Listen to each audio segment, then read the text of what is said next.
तो French revolution के 2 volume हैं। The first volume was taught in class 9 and second volume in class 10।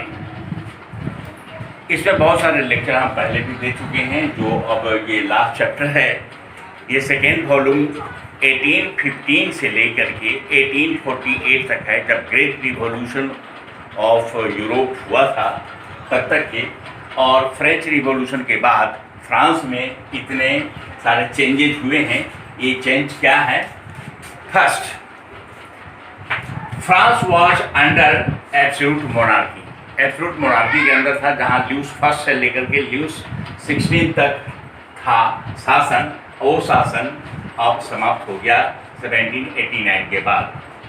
The revolution transferred the governmental power और ruling power from monarchy to French people.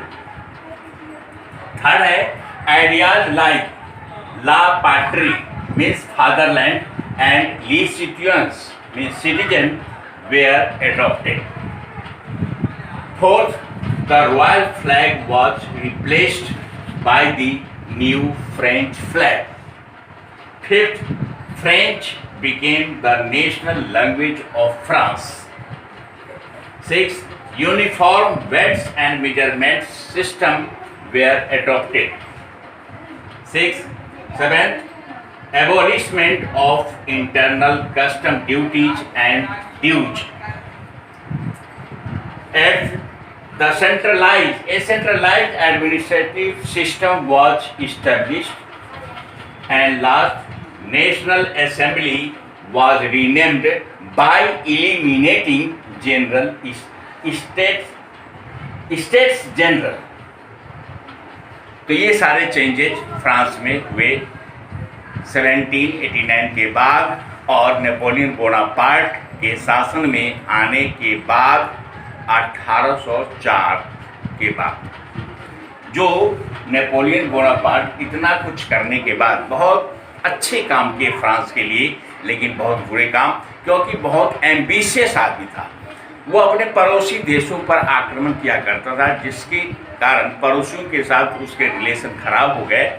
और 1815 में Waterloo के युद्ध में वो 4 देश के एलाइड पावर्स, 4 देश कौन? इंग्लैंड, रसा, ऑस्ट्रिया एंड पर्सा, इसकी एलाइड फोर्सेस से वो नेपोलियन बोनापार्ट की सेना हार गई।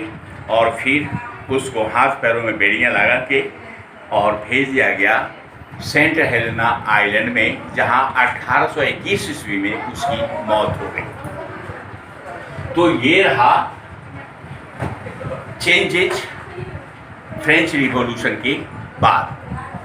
अब नई जो संविधान बनी, उस संविधान में कई बार संविधान बने, टूटे भी, कितने बार डेमोक्रेसी आई, रिपब्लिक आया, हर बार टूटता रहा। लेकिन फाइनल स्वरूप 1946 में आया, एक फ्रेश कॉन्स्टिट्यूशन बना। और जो लेडीज को राइट नहीं मिले थे, वो लेडीज एंड जेंट्स दोनों को यूनिफॉर्म बनाया गया और दोनों को constitutional rights and fundamental rights दे दिए गए। तब से लेके आज तक उसी स्वरूप में फ्रांस का पॉलिटिकल फिगर है।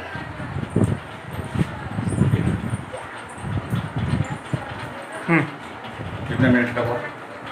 4 मिनट और थोड़ा एडमिनिस्ट्रेटिव सिस्टम को यूनिफॉर्म बनाया गया, माइनॉरियल ड्यूज को माफ़ कर दिया गया, और बहुत सारे जो डिस्क्रिमिनेशंस थे उसको समाप्त कर दिए गए। उसके बाद है simplification of administrative divisions, right to property for French citizens, उसके बाद abolishment of all privilege based on birth right, equality before law and removal of restrictions on guide to guilds in towns। उसके बाद है abolishment of feudal system and serfdom।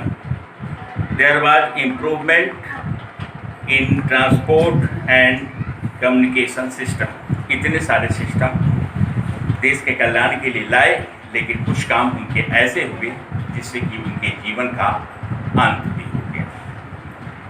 1815 के बाद अब कल चलेगा 1815 से 1848 के बीच क्या क्या हुआ। फिर एक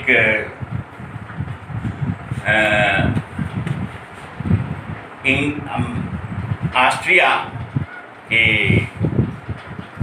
चांसलर थे ड्यूक मैटरनिक, उसने एक मीटिंग बुलाई थी ऑस्ट्रिया में, जिसमें 4 देशों को बुलाया गया, ऑस्ट्रिया, परसा, रसा और इंग्लैंड। ये चारों मिलके एक डिसीजन लिया। वो डिसीजन क्या था? तो फ्रांस में जो पहले बॉर्बन डायनेस्टी के राजा लुइस 16 थे, उनके खानदान के रॉयल पर्सन लुइस फिलिप को फ्रांस का राजा बनाया गया। फिर डेमोक्रेसी हटा के मोनार्की री-इस्टेब्लिश किया गया। और फ्रांस में चूंकि शुरू से एक बेलिंग्रेंट लड़ाकू देश था, उसके पॉलिटिकल गतिविधियों पर ध्यान देने के लिए 2 बात और की गई। फ्रांस के चारों ओर 4 छोटे छोटे राज्य नए स्थापित किए गए, जिसमें नीदरलैंड, बेल्जियम, स्विट्जरलैंड, बावेरिया वगैरह।